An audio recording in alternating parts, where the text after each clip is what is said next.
नमस्कार फ्रेंड्स, रश्मी सटम्स रेसिपीजमध्ये मी रश्मी आपलं खूप खूप मनापासून स्वागत करते। आजची आपली रेसिपी आहे हिरव्या वाटणातली गवार बटाटा भाजी।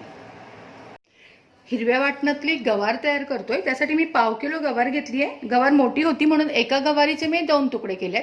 टोकाकडचे दोन्ही भाग काढून टाकले, जसं गवार साफ करताना काढतो, आणि असे लांबट लांबट ठेवले तुकडे, म्हणजे थोडासा वेगळेपणा पण येतो। आपण नेहमी गवारीचे छोटे छोटे तुकडे करतो, पण इथे मी लांबट असे तुकडे ठेवलेले आहेत। इथे एक बटाटा मोठा, तो पण मी असा लांबट तुकड्यांमध्ये असं कापून घेतलेला आहे।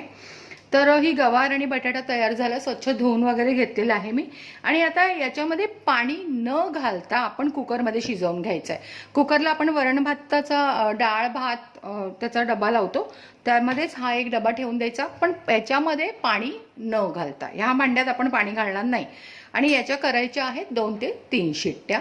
त्याच्यामध्ये आपली ही भाजी गवार छान शिजून येते आणि त्याच्यानंतर त्याला आपल्याला फोडणी द्यायची आहे। तर आपण आता ही भाजी जी आहे ती कुकरमध्ये शिजायला लावायची आहे, ती लावते मी। पण त्याआधी तुम्हाला हिरव्या वाटणामध्ये आपण कोणकोणता मसाला वापरणार, काय काय वस्तू वापरणार आहोत ते मी दाखवते। तर इथे बघा, कोथिंबीर आहे, हिरव्या मिरच्या 4 घेतल्यात, तिखट आहेत ह्या, तर भाजी होईल छान झणझणीत। अर्धा टीस्पून जिरं घेतलंय, अर्धा इंच आलं, 10 ते 12 लसणीच्या पाकळ्या घ्या किंवा कमी घ्या, जसं तुम्हाला आवडतो लसणीचा स्वाद। आणि कांदा घेतलेला आहे, थोडासा ओला नारळ घेतलेला आहे।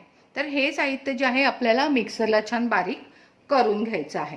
तर इथे गवार शिजायला ठेवते आणि मग हे जे साहित्य आहे मी बारीक।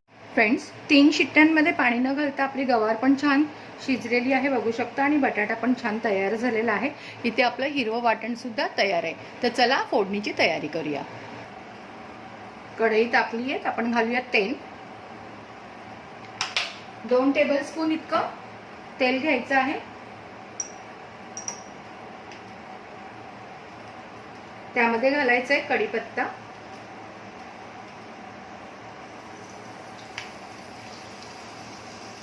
10 कढीपत्त्याची पानं घाला आवडीप्रमाणे।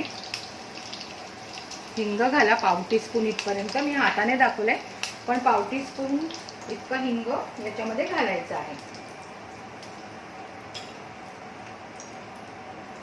मोहरी घाला 1 टीस्पून,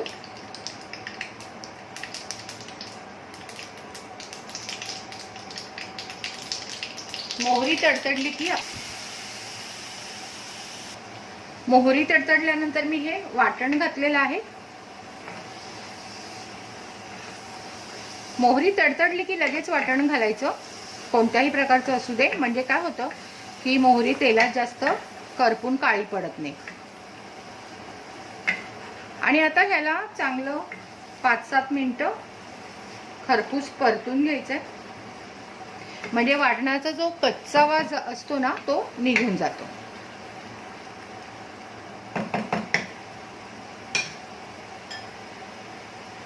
यामध्ये घालूया हळद,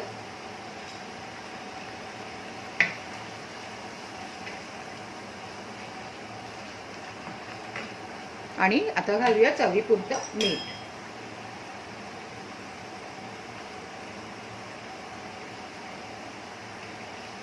अर्धा ते पाऊण टीस्पून तुमच्या अंदाजाने, जसं तुमच्या घरी मिठाचं प्रमाण लागतं, मीठ घालून घ्या।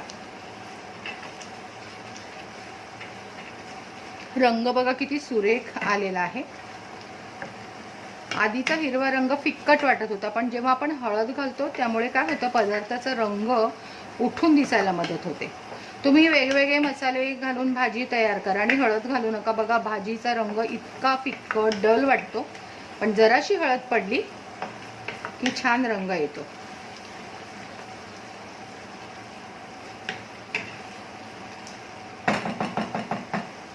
ह्याला छान असं परतून घेऊया, भाजून घेऊया। वाटण छान मी खमंग भाजून घेतलंय आणि आता त्यामध्ये मी ह्या गवार आणि बटाटा घातलाय।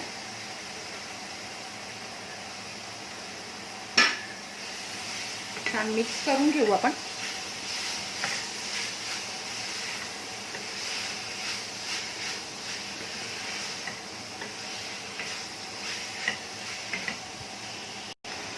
गवार बटाटा मिक्स करून झाल्यानंतर थोडंसं पाणी घालायचं आहे, म्हणजे अगदी सुकी सुकी होणार नाही भाजी। हां, ज्यांना अगदी सुकी सुकी भाजी आवडत असेल, खूप जणांना अशी सुकी भाजी खूप आवडते, तर त्यांनी पाणी नाही घातलं तरीसुद्धा चालून जाईल. पण मला अशी थोडीशी ज्युसी थोडी ग्रेव्ही असलेली ही भाजी खूप आवडते.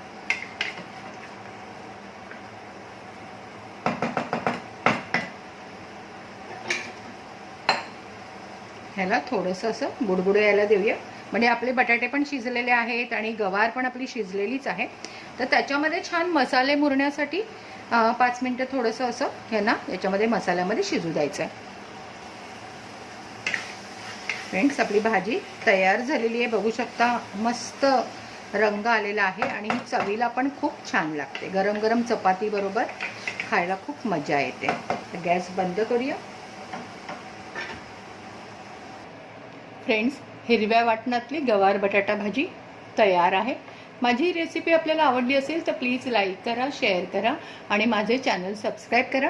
त्याचबरोबर बेल आयकॉनचं बटन प्रेस करायला विसरू नका, जेणेकरून येणाऱ्या माझ्या रेसिपीज तुम्ही सहजतेने पाहू शकाल.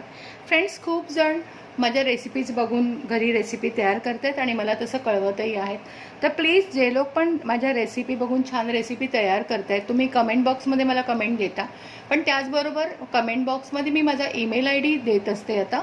तर त्या ईमेल IDवर तुम्ही तयार केलेल्या रेसिपीचा खूप सुंदरसा छान फोटो आणि त्याखाली तुमचा छानसा मॅसेज माझ्यापर्यंत आला तर मला खूप आनंद होईल. तो फोटो आणि तुमचा तो छानसा मॅसेज मी यूट्यूबवर शेअर करेन. धन्यवाद.